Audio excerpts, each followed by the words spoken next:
Dans les vidéos précédentes, nous avons eu à aborder la question de master recherche, master professionnel, de projet de recherche qui vous sera demandé lorsque vous essayez de trouver des opportunités d'études à l'étranger ou même dans votre propre pays.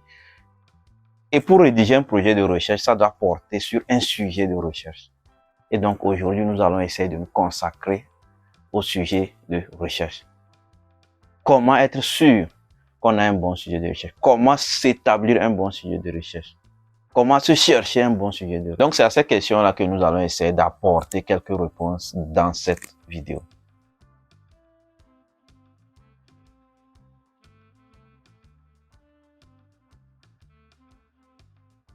Bienvenue sur notre chaîne Le Progresseur. Ici, nous parlons de motivation, de mindset, de recherche d'opportunités, de la science, de la technologie, de la recherche académique et plein d'autres domaines qui vous seront d'une très grande utilité. Moi, c'est Oraleo, ingénieur de conception génie électrique et docteur en génie chimique et technologie. Le sujet de recherche, comme son nom le dit, c'est le sujet sur lequel vous allez conduire vos recherches. Vous allez travailler durant les années, que ce soit en master de recherche, durant le doctorat ou l'après-doctorat. C'est le sujet là qui va être l'objet de votre travail.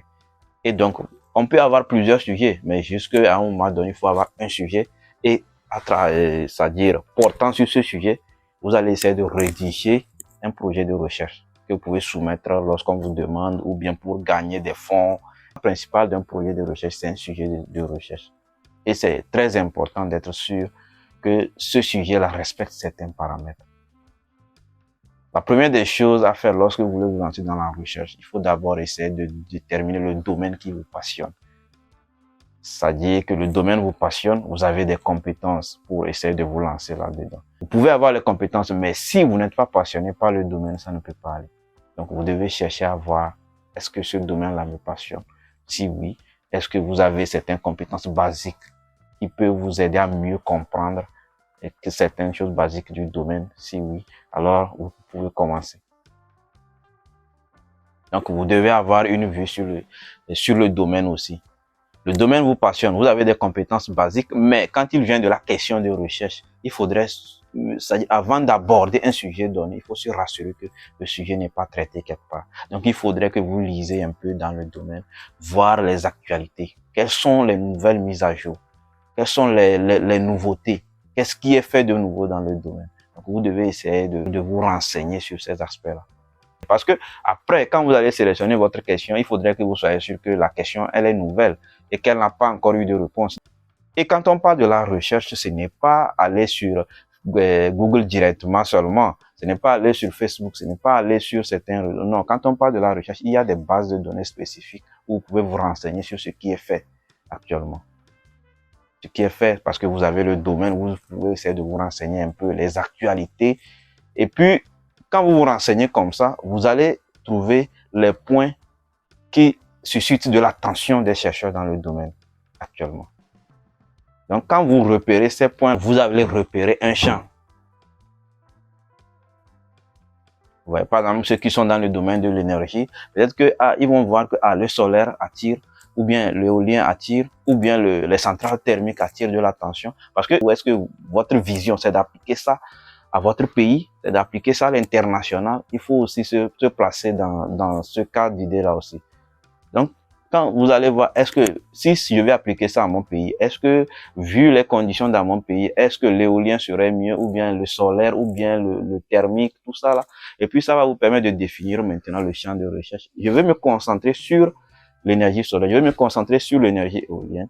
Quand on parle de l'énergie éolienne, il y a aussi des problèmes à l'interne. C'est là que vous allez commencer maintenant à déterminer les questions qui n'ont pas encore de réponse. Peut-être que c'est la gestion de la vitesse du vent qui crée des soucis, ou peut-être que c'est la manière d'orientation des pales. Il faut essayer de voir maintenant, repérer un point. Et quand vous repérez, ça, c'est-à-dire les questions qui n'ont pas encore de réponse maintenant, ça, peut-être que vous avez repéré ça superficiellement. Il faudrait maintenant aller au fond dans la littérature pour se rassurer que vraiment, et ces questions-là n'ont pas encore reçu de réponse. Et donc, pour le faire, vous devez essayer de chercher les travaux publiés sur la thématique en question. Vous allez essayer de fouiller partout et vous rassurer. Et surtout voir qu'est-ce qui a été fait. Qu'est-ce qui a été fait et comment ça peut vous aider. Parce que vous pouvez avoir une question de recherche, mais peut-être que ce n'est pas faisable. Et là, vous aurez perdu du temps. Donc, toutes ces étapes-là que je suis en train de citer, il est très important d'essayer de ne pas les rater, en fait. Si vous les ratez, après, ça peut vous rattraper. Vous voyez? Donc, vous essayez de vous renseigner. Se renseigner, je parle par la littérature, en fait. Et si vous êtes sûr que c'est faisable, donc vous allez maintenant essayer de vous lancer. Et donc, vous arrêtez une question de recherche sur laquelle vous allez travailler. Donc, en bref, il faudrait que vous essayiez de déterminer le domaine, premièrement. Déterminer le domaine. Quand vous connaissez le domaine qui vous passionne et dans lequel vous avez des compétences basées qui peuvent vous assister, vous essayez de voir la suite maintenant. Comment est-ce que vous pouvez repérer un champ de recherche en vous renseignant sur le domaine. Après le champ de recherche maintenant, vous allez vers l'établissement d'une question de recherche. Et tout ça là, il faut essayer de vous documenter beaucoup là-dessus. Parce que des fois, vous avez des questions, peut-être que vous êtes dans un pays donné, vous avez la question, vous n'avez pas cherché, peut-être que quelqu'un d'autre a déjà fait ce que vous êtes en train de faire là-bas. Du moment où vous appliquez ça localement, il n'y aura pas de souci. Mais le jour que vous allez vouloir sortir à l'extérieur, on peut vous traiter de plagiat en fait. Que vous avez plagié le travail de quelqu'un ou bien vous avez volé l'idée de quelqu'un. Il est très important que vous puissiez essayer de vous renseigner le plus possible. C'est-à-dire vous devez essayer de fouiller dans la littérature le plus possible. Je comprends parfaitement qu'il se peut que vous soyez dans un pays où vous n'avez pas accès à certaines bases de données, à certaines ressources. Mais vous devez essayer de connaître les méthodes. Et maintenant, si vous arrivez sur un papier ou bien, c'est-à-dire un article de recherche que vous n'arrivez pas à télécharger, vous allez essayer de demander de l'aide à quelqu'un pour vous assister. Sûrement que vous avez des contacts qui ont accès à ces bases de données. Mais le plus souvent, le problème que les gens ont, c'est qu'ils ne savent pas par quelle méthode repérer les articles scientifiques ou bien les documents qui ont trait à leur question de recherche.